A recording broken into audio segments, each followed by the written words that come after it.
친구들 안녕하세요. 자, 친구들 오늘이 벌써 수요일? 목요일. 그렇죠. 오늘이 벌써 목요일이네요. 우리 친구들 지난 시간 다 선생님 개인톡으로 이렇게 올려주시는데요. 미션을 단체 톡방으로 올려주면 다른 친구들도 보고 하면 좋을 것 같아요. 그래서 단체 톡방으로 미션을 올려주면 감사하겠습니다. 자, 오늘은 우리 지난 시간에 조선, 그쵸? 이성계, 신흥, 무인 세력이라고 그랬어요. 이성계, 여기 이성계가 왕이 됐죠? 그쵸? 그래서 조선이라는 나라를 건국했고요. 그리고 이제 그 조선에 이제 건국된 나라 정도전이랑 이성계랑 같이 건국을 했지만 정도전은 결국에 그의 아들인 이방원에 의해서 어떻게 이제 제거가 되고 이제 이방원 태종의 나라가 이제 시작이 되죠. 그럼 이 태종이 원했던 왕권이 강력한 이 나라는 어떤 나라였는지, 또 그 밑에 아들인 세종대왕 때 나라는 어떤 나라였는지 한번 오늘은 보도록 할 거예요. 자, 여기 세종대왕님도 이분이 이제 태종 이방원이죠. 그래서 힘들고 어려운 일은 모두 내가 할 터이니 너는 백성들이 편안히 살 수 있는 나라를 만들거라 라고 얘기하니까 세종대왕이 그쵸? 아바마마에 명심하겠습니다 하고서 하죠. 자, 그러면 과연 세종대왕 때는 어떤 일을 하시고 또 이방원 이제 태종 때에는 어떤 일을 하셨는지 한번 오늘은 그 이야기를 공부해 보도록 할 거예요. 세종은 태종의 일을 이어 조선의 네 번째 왕이 되는 거죠. 세종대왕님은. 태종이 나라의 기초를 튼튼히 닦아 놓아 세종이 이제 다스리던 조선은 안정이 되고 평화로워졌어요. 자, 이러한 세종의 노력은 이제 세종은 백성들이 잘 사는 나라를 만들기 위해 여러 가지 일을 하는데 이러한 세종의 노력은 백성들의 생활을 안정시켰고 이후 민족 문화 발전의 토대가 되었지요. 과연 세종은 백성이 잘 사는 나라를 만들기 위해 어떤 일들을 했을까요? 자, 바로 조선의 문화와 과학이 발전하게 되는 그러한 시기입니다. 우리 친구들, 선생님이 얘기를 하지만 우리 친구들 미리 여기 스토리 한국사에 있는 그쵸? 이러한 내용들은 스토리는 쭉 읽어보시고 그쵸? 쭉 어디까지 읽어야 할까요? 그렇죠. 네. 와, 여기까지네요. 자, 99쪽 페이지까지는 네, 쭉 읽어보시고요. 한번 소리내서 읽어보세요. 그러고 이제 선생님과 같이 이렇게 핵심 정리를 하겠습니다. 자, 조선의 문화와 과학의 발전. 네. 세종대왕의 이제 업적을 보겠어요. 세종은 조선 4대 임금이에요. 그렇죠? 첫 번째 임금이 누구죠? 조선의 1대. 바로 태조 이성계죠. 그쵸? 태조 이성계. 그 다음에 두 번째 왕은 이제 이성계 둘째 아들인 정종이 되겠고요. 그 다음에 세 번째 아들은 이제 이번계의 다섯째 아들인 그렇죠? 태종, 이방원이 되겠죠. 태종이고요. 여기는 태조. 나라를 처음에 건국할 때 거의 조자를 선생님 붙인다 그랬죠. 그래서 태조, 이성계, 태조, 왕건 이런 식으로요. 그리고 정종, 그 다음에 태종, 그 다음 밑이 1대, 2대, 3대, 그 다음에 4대 세종이 되겠어요. 네. 세종대왕의 이름은 자 태조 이성계죠. 이성계 이씨죠. 그리고 또 여기도 뭐뭐가 되겠고 이방원이죠. 이방원. 그리고 이방원의 셋째 아들인 세종은 이도라는 이름을 가지고 있었어요. 네. 그리고 후에 호로 세종대왕이라는 업적을 보고 이제 왕들은 죽으면 그 이제 호를 이제 붙여주는데 세종대왕이라는 호를 붙여주죠. 자, 세종은 조선의 4대 임금으로 태종 때 마련된 여러 가지 제도를 바탕으로 과학과 문화를 꽃피우죠. 자, 그의 업적들을 보면요. 집현전을 통해 인재를 등용하고 그 대표적인 사람이 정인지, 신숙주, 성상문 등이 있어요. 집현전이라고 하면 고려시대와 조선 초에 궁중에 설치했던 학문 연구기관이에요. 임금에게는 유교의 경전과 역사를 강의하는 경영과 세자를 교육하는 서연을 담당을 하는 곳이 바로 집현전이 되겠죠. 자, 그리고 다음으로 우리가 잘 알고 있는, 그렇죠? 훈민정음 창제와 반포를 했죠. 훈민정음을 만들고 이제 이걸 쓰라고 반포를 하셨어요. 그렇죠? 그리고 세 번째로는 여러 가지 과학기구를 발명했어요. 우리 대표적인 이 과학자, 그쵸? 노비 출신이었지만 그 능력을 인정받아 세종대왕께서 쓰셨던 분, 그렇죠? 바로 장영실이라는 분이 계셨죠. 잘 알고 있죠?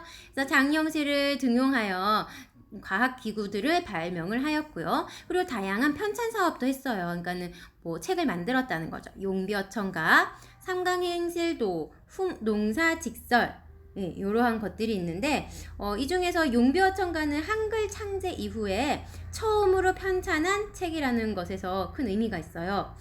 조선 건국의 정당성을 알리기 위해 편찬이 되었죠. 그러니까 한글을, 자, 그쵸? 한글, 훈민정음 한글을 창제 이후에 처음으로 편찬한 책이 바로 이 용비어천가가 되는 거예요. 네, 조선 건국의 정당성. 그러니까 조선은 건국되어야만 했다. 뭐 고려 말에 혼란한 시기였다던가 그러한 이유들을 들어서 이제 조선이 건국된 정당성 등을 이제 알리기 위해서 편찬된 게 바로 이 용비어천가였어요. 그리고 우리 농사직설은 세종의 명을 받은 정초라는 사람이 이제 각 지역의 경험을 많은 농부들로부터 농업 기술을 들은 후에 그 내용을 기록한 바로 이제 농사에 관한 그런 책이고요.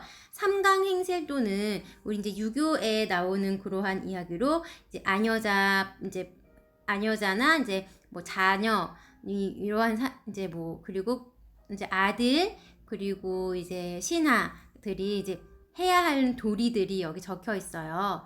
그래서 이제 사람들이 도덕적으로 살 수 있게끔 가르치는 그러한 책이 되겠죠. 그리고 영토 확장으로는 이제 우리가 이렇게 다양한 업적을 남기셨는데 군사 영토 쪽으로는 어땠을까 했을 때 영토도 확장이 되었어요. 이때 사군 육진을 개척하셨다고 하였죠. 네. 그래서 우리나라 이때 사군 육진을 개척을 하면서 우리나라에 여기 보면요. 우리나라 지도가 여기가 바로 사군 지역이에요. 여기 하나, 둘, 셋, 넷 보이나요? 여연, 우예, 여기 자성, 그리고 무창이라는 지역 보이죠? 이 지역이 사군이라는 지역이고요. 그리고 여기 육진 보이죠? 네, 여기 온성, 경원, 종성, 해령, 경흥, 부령이라는 여기가 육진. 그래서 사군 육진. 그래서 이걸 사군 육진이라고 하는데요. 여기가 당시 명나라였고요. 여기가 여진. 그래서 여기 압록강을 이렇게 주변으로 이렇게 경계로 해서 여기 백두산, 그쵸? 여기 두만강. 요렇게 지금은 우리나라 지도 처럼 한반도 지도처럼 보이죠?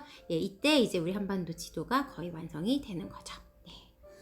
자, 그러면 이제 훈민정음의 창제 및 반포를 한번 보겠습니다.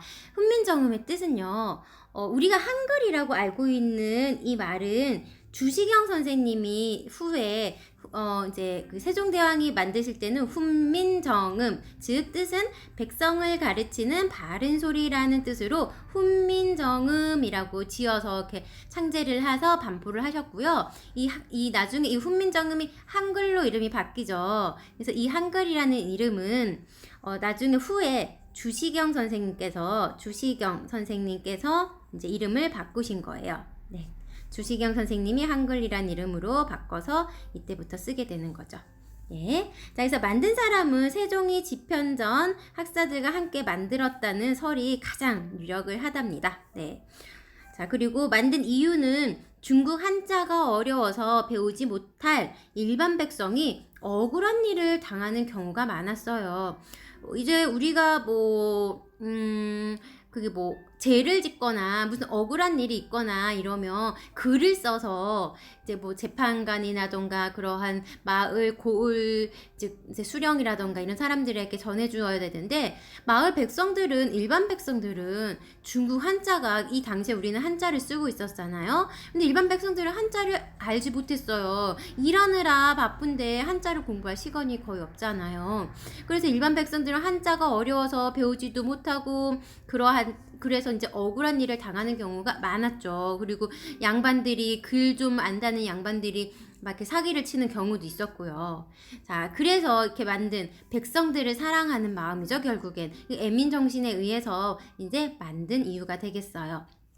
그래서 창제 원리를 보면은 기본 자음인, 자음은 기역, 니은, 미음, 시옷, 이응을 말하는 거예요. 자음. 그래서 발음 기관인 목구멍 모양을 본떠 만들었어요. 그렇죠? 목구멍 모양 요렇게. 그래서 기본 모음은 세상을 구성하는 천지인에서 따오는 거예요. 그래서 뭐 이, 그러니까 이런 것들이요. 그래서 기본 모음은 세상을 구하는 천지인에서 따오죠. 아, 야, 여, 오, 요, 우, 유, 이 이렇게. 그렇죠? 자, 그래서 반포는 이제 백성들에게 알린 걸 반포라고 하는데요. 1443년에 창제를 하여서 1446년에 반포라고 되어 있죠. 그러니까 1443년에 이제 만들어서 이제 하도 반대가 심해서 바로 이렇게 반포를 하지는 못하였어요. 양반들의 반대가 하도 심해서. 그래서 1443년에 창제를 해서 몇 년 후에요? 3년 후인 1446년에 반포가 되었어요. 근데 우리 이 한글에, 그쵸? 훈민정음의 우수성은 우리 친구들도 많이 들어 알고 있을 텐데요. 과학적이고 독창적인 문자로 배우기가 되게 쉬워요. 그리고 모든 소리를 문자로 나타낼 수 있어요. 우리 자음, 기역, 니은, 디귿 요러한 것과 모음, 아야, 어요 이걸로 우리 모든 소리를 다 나타낼 수가 있잖아요. 이게 다 우리는 소리 문자예요. 아야, 어요 이게 다 소리 문자잖아요. 이 문자로 우리는 모든 문자를 다 나타낼 수가 있어요. 이 반면에 우리 저기 한자 같은 경우에는 글자 하나하나의 뜻을 넣어서 만들잖아요. 한일, 두이, 그리고 또 뭐 하늘, 천, 이렇게 하늘의 천 뭐 이런 식으로요. 그쵸? 하나의 한 글자 한 글자에게 다 뜻을 만들어서 넣었기 때문에 이걸 우리는 뭐 천자문이라고 하면서도 배우고 하잖아요. 그래서 이 천자문만이 아니고 모든 이제 문자를 만들 때는 뜻으로 넣기 때문에 그럼 문자가 또 새로 생기고 문자가 또 새로 생기고 그러면 되게 많겠죠. 그런데 우리 한글은 어때요? 예, 이 자음과 이 모음만 있으면 모든 글자를 만들어낼 수가 있죠. 네. 그래서 아주 과학적이고 독창적이며 모든 소리로 문자를 만들어낼 수 있는 소리로 나는 소리 문자입니다. 네. 자, 훈민정음 창제에 대한 양반의 입장이 어땠을까요? 어려운 한자를 쓰는 것을 자신들의 특권으로 생각을 했었어요, 양반은. 근데 양반의 반대가 심했겠죠.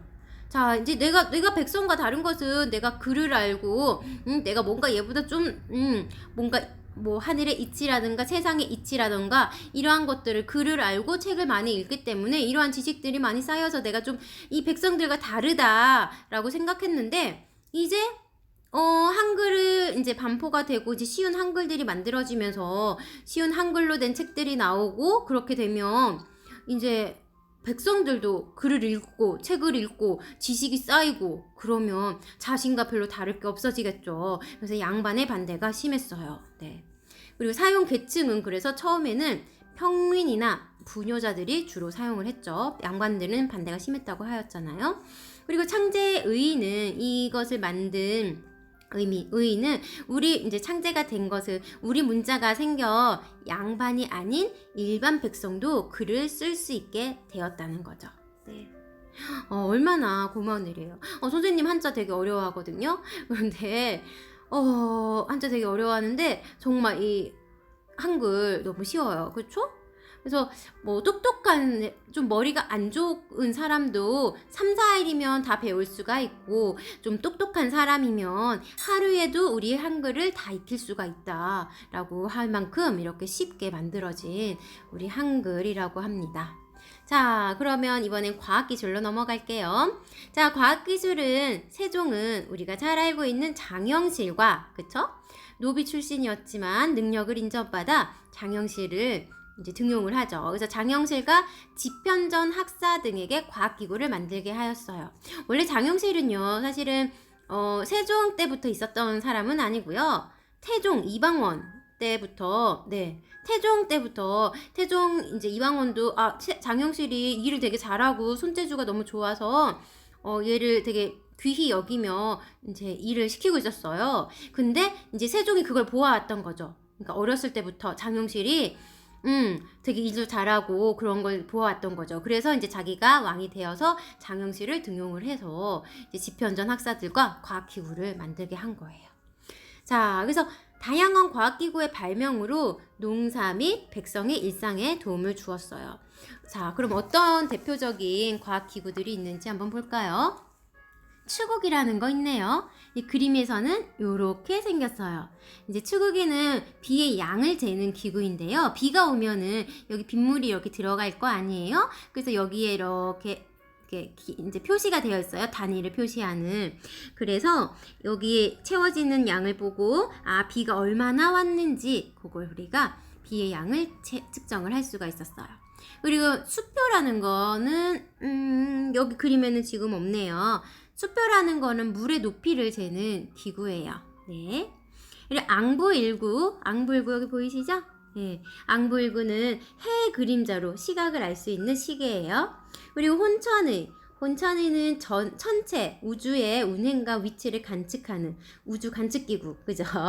네, 그래서 천체의 운행과 위치를 관측하는 기구고요. 여기 자경루라고 하는 거 보이나요? 예, 자경루는 물시계를 얘기하면 돼요. 이 앙부일구가 해시계였다면 자경루는 이제 물시계라고 생각을 하면 돼요. 그래서 물의 변화량에 따라 스스로 시각을 그때그때 1시, 2시, 3시 이렇게 시각을 알려주는 자동시계. 우리 지금 뻐꾸기 시계 아실까요? 1시가 되면 뻐꾸기가 나와서 뻐꾹 알려주고 2시가 되면 뻐꾸기가 나와서 2번 알려줘요. 뻐꾹 이렇게. 이것처럼 자경루도 시각에 따라 알려주는 자동시계였어요. 자, 그리고 간이라는 것도 있는데요. 간이는 혼천을 간소화하여서 요걸 간소화해서 만든 기구예요. 그러면 얘도 뭐예요? 천체의 운행과 위치를 관측하는 그러한 기기가 되겠죠. 자, 그러면 인쇄기술의 발달과 편찬 사업을 볼게요. 개미자, 갑인자 등 금속 활자가 만들어져요.